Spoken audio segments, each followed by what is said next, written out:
Welcome to Ideagen TV, presented globally by Microsoft. We're so excited to have with us today Minister Counselor Theodoros Bizakis at the Washington Roundtable to here today from the Embassy of Greece. Minister, welcome.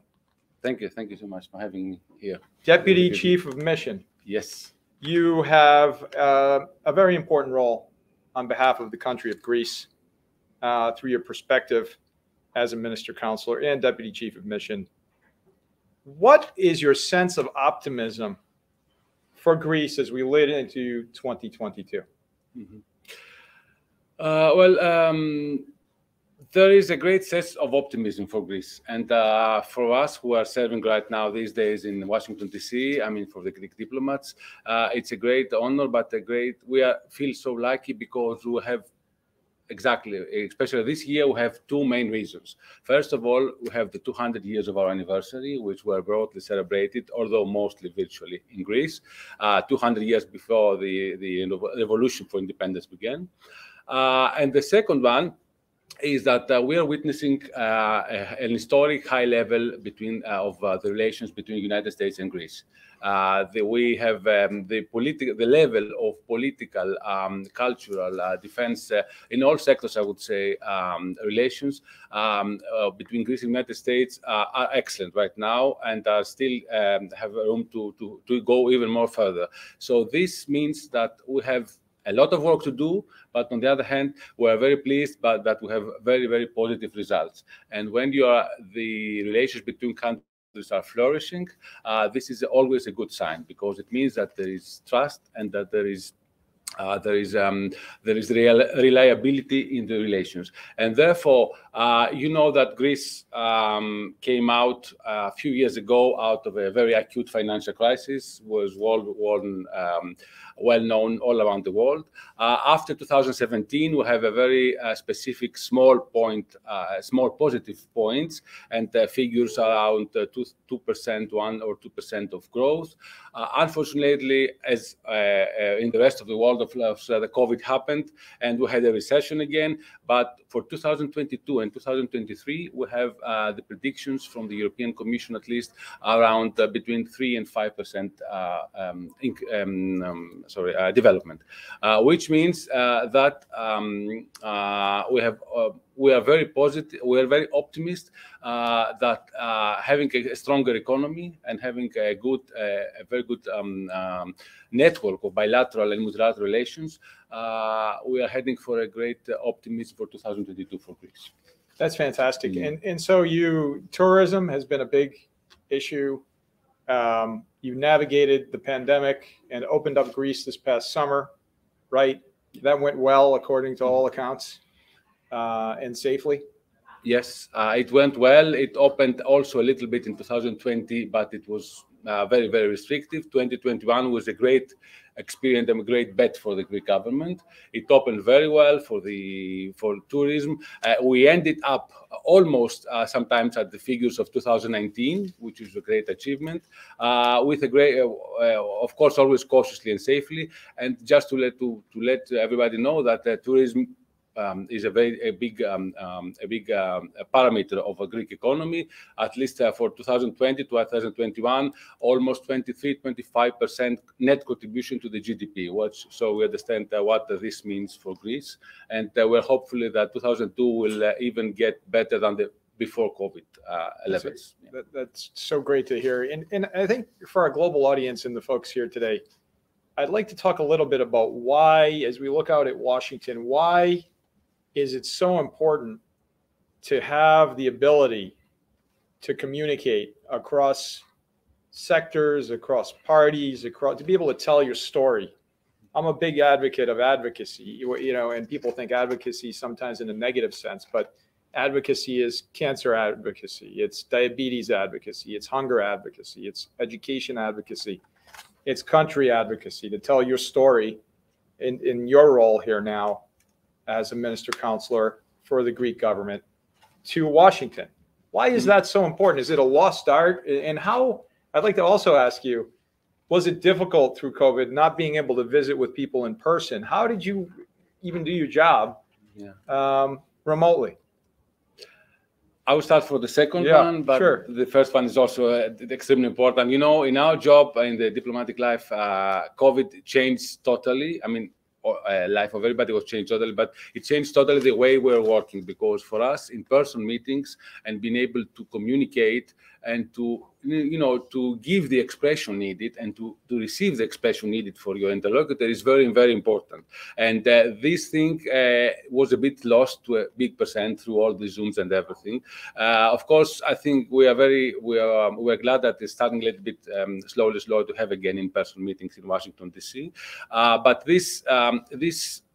we lost a great, value of our work with this pandemic. On the other hand, this made us, forced us to work even harder in order to present your case, to present your country, to work more intensively, reaching out to people, reaching out to the relevant institutions over here. And so I think that despite that 1.5 years now of all these in-Zoom things, it was, I think, much more difficult and more stressful and more tiring maybe, but we think that we did not lost anything of the substance of the job and also of the bilateral relations. And being here in Washington, D.C., as the embassy here, the ambassador and all of us who are serving in the embassy, we have 2 or 3 levels, I would say, of job. First of all, we are reaching to the administration in a constant with the White House, with the State Department, or especially the State Department, we're in a constant communications, and we're very grateful for the openness and the of the communication we're having. White House again, and we also have this special thing, the Congress here. The Congress is a bit different from what we know as parliamentarism in Greece. It's a different kind of, we understand the check and balances, all these notions, but still it's a new world for Europeans here at Congress, but also we understand that it's a very, it's a substantial big part of, of the governance of Europe, of United States. So there we have a lot of friends in the process, when we are also always trying to get in touch with them, to explain all our positions in all issues, because it's not that we're having, problems in our region, which is sometimes we had some tensions in our region, but we want to be in constant communications in order to be able to discuss and to explain what our positions and what are the perspectives of cooperation would be, because also with the Congress, we have a big bilateral cooperation. And there's another one pillar, I think, because politics is always politics, but here in the United States, we have the pleasure to have a big part of our Greek diaspora. I mean, Greeks are all over the world because a lot of Greeks have immigrated before the last century, but especially in the United States, we have a big Greek diaspora. Some people say around 1 million, some people say around up to 3 million. It depends on the interpretation we give, but the thing is that it's the bilateral relations, it's politics, but it's also people. And we owe to the Greek diaspora and all these people also this level of bilateral relations that we have with the United States, because I think that Greeks who live here and work here represent in the best way our country. So this is a very substantive pillar of our foreign policy as well. And is it also helpful to have a Greek ambassador of the European Union to the United States? Well, that was a coincidence indeed. Stavros Abrinidis. It doesn't happen very often because, I mean, Greece is a small or medium-small country of the European Union. But it's the second time in recent memory. Yes. But the issue that, of course, he's a Greek ambassador, but representing the European Union. So it's just that he has a good background and knowledge of the Greek foreign policy. Yes. And he's doing a great job on behalf of the European Union. He's very communicative, outreaching to all levels in the society. And so we won't get into the details of what happens with, the geopolitics in the Mediterranean. I think we can leave that to some others to deal with. I think you can read the newspapers and see what happens in the Mediterranean. But global partnerships, why are those so important to you? Well, it's important because everything now is international. It's transnational. Nobody can, no nation can, can deal with all the problems on its own. And I think that what Greece advocates is that, first of all, we create a network of regional partnerships in the region, because peace and stability is what we need in Eastern Mediterranean, not the tensions. And second of all, and furthermore, Greece is advocating for a great network of bilateral relations with all countries. We have recently, the Minister of Foreign Affairs has proceeded to big openings with countries in Africa, which were maybe not so well developed, and also with countries of Latin America, which means that no matter far countries are geographically, needs to have to communicate and to have good bilateral relations, because there are always prospective cooperations. And of course, above this is always the multilateral cooperation, mainly the UN and the rest of the international organizations, because as I mentioned before, we saw that mainly during the COVID, but it was a truth even before that, that you need to have global answers. Issues like the climate change, issues like the economic development, poverty, the technology, cyber, nobody can handle them by themselves.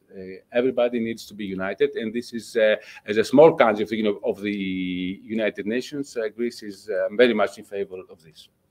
Well, Minister Councilor Bizakis, thank you for your leadership. Thank you for coming into Ideagen today to share your thoughts and perspectives on global leadership, because it really is important to be able to communicate across lines, across sectors, across parties, and to talk about how to make humanity and save humanity in the future to help the world. Yes. Thank you so very much. Thank you so much.